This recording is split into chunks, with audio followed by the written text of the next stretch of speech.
Chaz Bryant up here at the Benton Convention Center in Winston-Salem, North Carolina for Carolina Clash.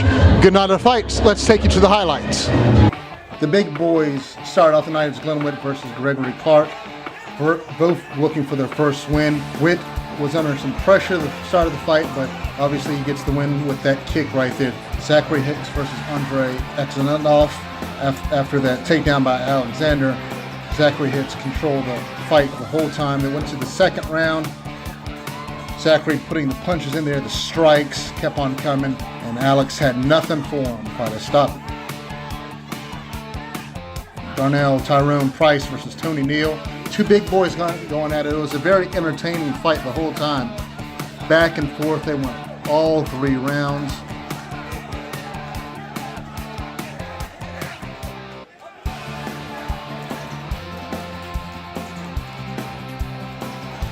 Greg Coates versus Tang Vo. This is another entertaining fight here. They went all 3 rounds, back and forth. Was Greg was in control most of the fight.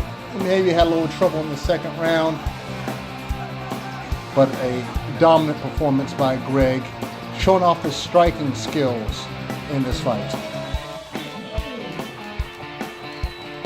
You chopped down a pretty tall tree right there, got him with the leg kick. How'd that feel? It felt good too. I knew I was going to have to get inside his reach, and the only thing I knew to do is cut the legs down, try to get him to the ground or make him tap the leg kicks, one of the two. Yeah. How was it the first round? Looks like he got a better view for a little bit there. Yeah, but his reach was hard to deal with, but after I got his reach down and started figuring out my distance, I done pretty good with him, I felt. You want to thank your team real quick? Yes, sir. I'd like to thank Ronnie Ferguson, Sharon Ferguson for allowing me to train with them. All my teammates. I got teammate Chad Wings going to fight later on tonight. I'd like to thank Bob for putting the show on for us, and thank the fans for showing up. How was your nerves going into this? Because your coaches told me on me training. I don't have nerves. I come in here, I kick ass and put on a show. The hardest part for me is making the weight, but obviously I can't touch it. Hold on. There we go. Count all 8. They're there. I mean, in all honesty, he's probably a little too small for me. You're going to have to give me the biggest 145-pounders you can find. UFC, Bellator, World Series of Fight, LFA, you name them. I'm going to line them all up. First amateur fight. Instead of giving them a pat on the ass like I normally would, I'm just going to knock them out. All right. Let me close with this. Who do you want to thank out of your team there? Well, first I'd like to thank my family most of all. They're my biggest support system. My wife, obviously, she helped me cut the weight for this fight. Moana, because she keeps my daughter calm. Anyway, thanks to Team Primal, they all got my stand-up on point, but the same thing's going to happen every time I come out here and fight. Go get some candy, man. Congratulations. Candy, man. First fight inside the cage, you won all 3 rounds. How do you feel after this? It felt pretty good. There's some things I have to refine, definitely. Yeah. But for my first time out, I feel that I did an effective way of neutralizing takedowns and staying with my stick like I need to. What did you think your strongest point was in this whole match here? My strongest point was when I started hitting with the leg kicks in the last round. Yeah. I know that works in pretty hard, but also in the second round, letting my 2 go, and like in responding to his onslaught with shots from underneath.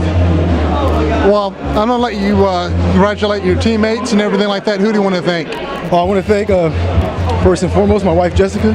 I love her. I want to give a shout out to all my kids, Lennox, Leak, and Juliana. And then I need another shout out to go to Tommy Richardson, Joe Selecki, and also John Salter out there at PCSB holding it down for us. Congratulations. Yeah, I really wanted to show off my hand. I wanted to get the finish, but I knew he was really good on the ground. Both his wins by submission, he was really good off his back, so playing it safe, just keeping on my feet.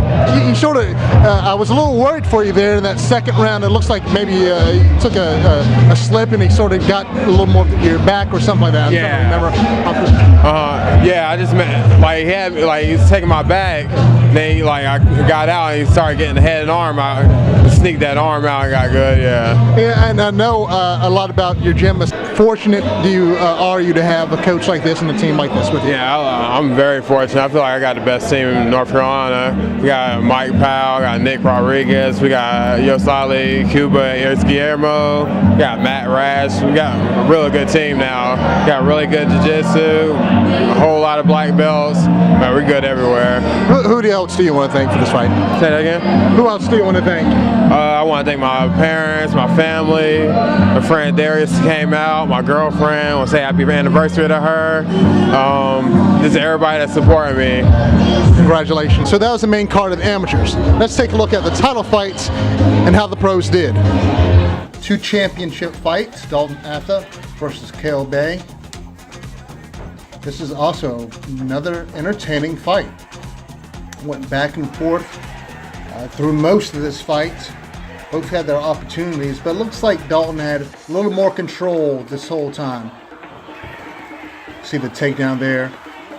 And the submission is coming up. Rear naked choke.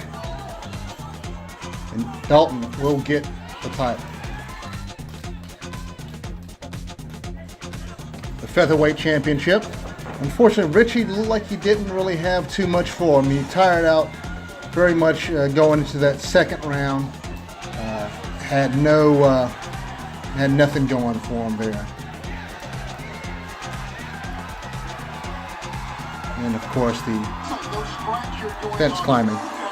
Looks like those strikes you're going on them had like pinpoint accuracy. Was it that same way you were feeling there? Yeah, I felt like everything was just landing for me, you know. I felt really comfortable in there, and I just found my rhythm, and you know, I was gassing out a little bit, but I just, you know, everything I throw just seemed to land, and everything went exactly how I've seen it in my mind. So, you know, I'm just glad I got the win. Yeah, I was looking at you two guys, and it looks like he was getting a little more tired earlier in the rounds there.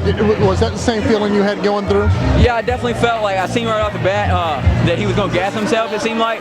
So I was trying to really, you know, make him work more than me, and just, you know, preserve myself enough to be able to be beating him the whole time. And, you know, every once in a while I'd look for the finish, but I couldn't get it tonight. He was a great opponent, fought well, and just glad to fight. Yeah, and about those finishes, because it looks like at the later stages of the 5th round there, it looks like about the last 2 minutes of there, you had a chance to go for a couple of chokes there. How close were you there to trying to get him? Yeah, the one choke was really close, and I could hear him, you know, sounded like he was going out and everything. He'd go, so I knew it was close, but I just couldn't quite get it. My arm started gassing out, and so I just gave up on it. Decided to just pound a little bit, hoping it would stop it, but I couldn't get the finish, unfortunately. Dalton Atha with the sound effects there for me. I appreciate it.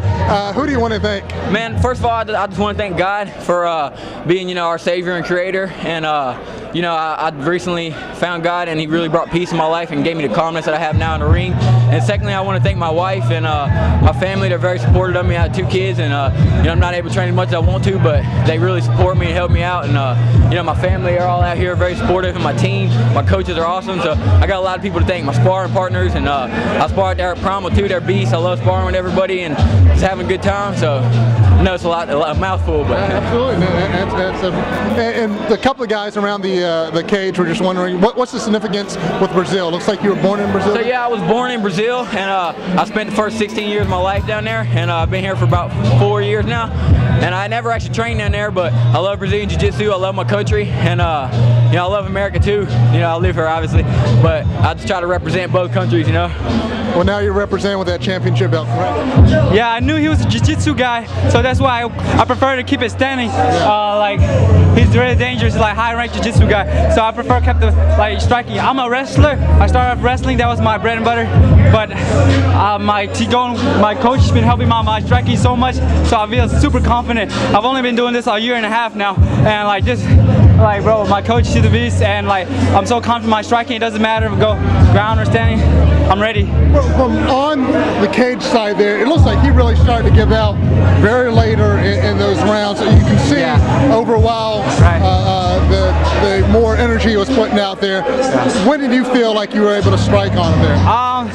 Like the first round, I started off stiff and like kind of like tight, but like once I got loose and I started flowing more in the second round, that's when I was like feeling a little better, had him hurt. But like, yeah, my game plan was originally to go for a leg kick because he's like tall, but he switched up a lot of his stance, so it's kind of hard. And he's the one who actually did more leg kicks on me, so I was kind of surprised about that. Yeah, and it seemed like was the range that he had, because he looked like where I was at, he looked like he was a little more taller than you. Yeah, he's a lot. That reach, his reach was hard, difficult to get into him. And he looked like at the end of that 4th round, looks like he was gassed. I wanted, like, man, I could see the tire. I want to break him. I want to break his will. I could tell every time he tried to get the like leg lock, and I kept shoving him down. I could tell he was like lean back and get tired. But he's a warrior, man. Like that guy was like he had heart. Like, apologize. Go ahead. I was gonna say, who do you want to thank? You look like. Do you know any of these people behind you? Yeah, I know all of them. Hey, this is my whole people right here. Hey, everybody. Yeah, that's like I want to thank especially my coaches and like. Yeah, everybody. I couldn't do it without them, you know. Yeah, and all my teammates, they've been pushing me. Like, dude, I was out for 7 months from a thumb injury, but now this is like get back into it. So I feel great. I feel amazing. And it's like I was itching. I was dying to get back in the ring so bad. So like finally, itching so much you look like you got picked up another belt.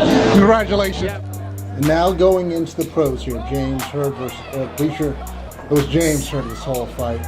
James Hurd with the strikes, the leg kicks there, just ground and pound beat down right there in the first round. James Hurd will pick up the win. James Brown versus Christopher Rawlins here.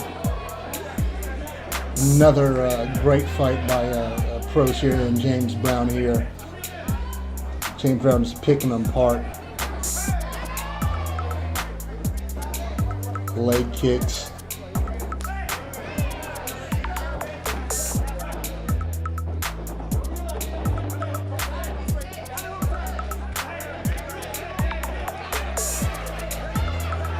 James Brown just whooping all up on him. He'll get the win. He'll go to 3 and 4.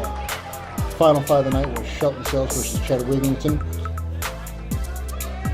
Shelton Sells, one of the local guys from around the area. Shelton was in control mostly of this fight. Chad seemed to have his a chance to maybe get a submission late in the first round there. Shelton told me he wanted to try to show off his striking skills going into this fight. And going to the second round, he went back to the old-fashioned wrestling, pick him up and put him down there. And here comes the choke. About the middle of the second round, Shelton Sells will get the win. Up his record to 2 and 2.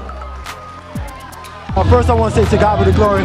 No, without God, I wouldn't be here. So, second, yeah, man, I watched him fight a couple times. You know, he crumbled under pressure. So, my coaches told me to put the pressure on him. I said, anything you tell me to do, I'm gonna do it. So, I did it. And you have a good team around you. Just talk about the guys, the coaches that you train with.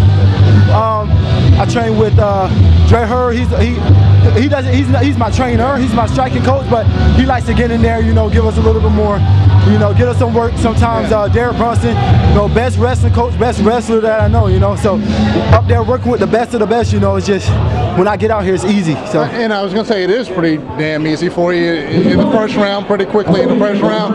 Where do you go from here after this fight? That all the work you put into just lasted no more than. Say again, that last part? All the work you put in, you know, coming to this fight only lasts about 2 or 3 minutes inside this cage, or probably less than 2 minutes. Where do you go from now?